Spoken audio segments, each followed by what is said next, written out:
रोज जरी भाजी ही करून खाल्ली तरी कंटाळा येणार नाही अशी टेस्टी चमचमीत भाजी। नमस्कार, स्वागत आहे आपल्या चॅनलवरती। आज आपल्याला हिरव्या मिरचीची भाजी करायची। त्यासाठी ही हिरवी मिरची घेतली, कोथिंबीर, लसूण, कढीपत्ता आणि लिंबाचा रस घेतलाय। हे फोडणीसाठी तेल घेतलंय, मोहरी, जिरे, हळद, तिखट, मीठ। हा मसाला घेतला आहे। ह्याच्यामध्ये धने, जिरे, मोहरी, मेथी दाणे, मिरे ह्या 5 वस्तू मिक्स करून मिक्सरमध्ये बारीक करून घेतलेल्या आहेत। हा मसाला आपल्याला 1 चमचा भर घ्यायचा आहे।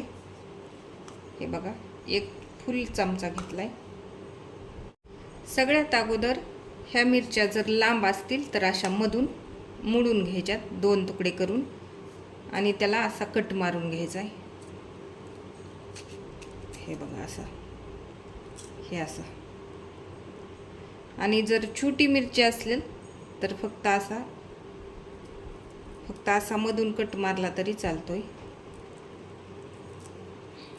हे असं। तर सगळ्या मिरच्या अशाच करून घेते। आता हे सगळ्या मिरच्याला आपण कट करून घेतलाय।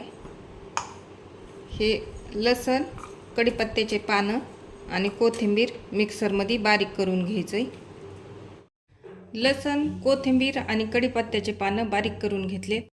गॅसवरती कढई ठेवून तेल गरम करायला ठेवलंय। गरम तेलामध्ये कट करून घेतलेल्या मिरच्या टाकून घ्यायच्या। मिरच्या आपल्याला छान तळून घ्यायच्या।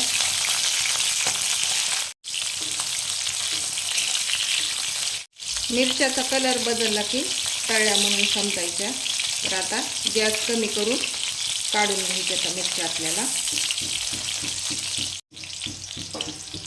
अशा छान लाल होईपर्यंत मी मिरच्या तळून घेतल्या। आता काढून घेते। हे बघा,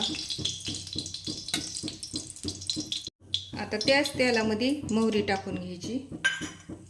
मोहरी तडतडली की जिरे टाकून घ्यायचे। गॅस कमी करून घ्यायचा। जिरे छान तळले की हे बारीक केलेली लसूण, कढीपत्त्याचे पानं आणि कोथिंबीर टाकून घ्यायचे। हे तिन्ही जे साहित्य टाकलेले आहेत आपण ते कमी गॅसवर तळून घ्यायचे।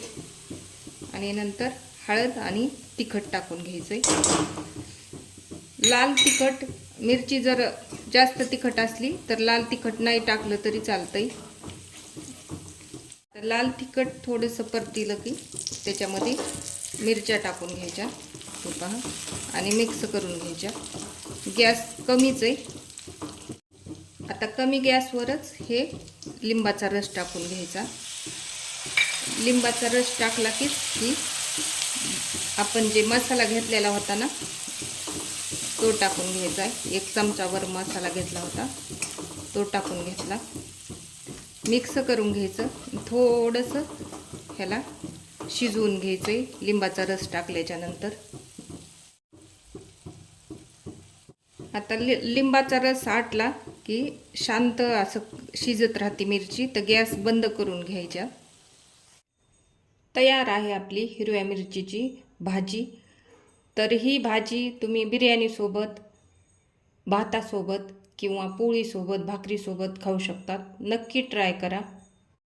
रोज जरी भाजी ही करून खाल्ली तरी कंटाळा येणार नाही अशी टेस्टी चमचमीत भाजी। व्हिडिओ आवडल्यास लाईक करा, शेअर करा, सबस्क्राईब करा आणि बेल वाजवायला विसरू नका। थँक्यू।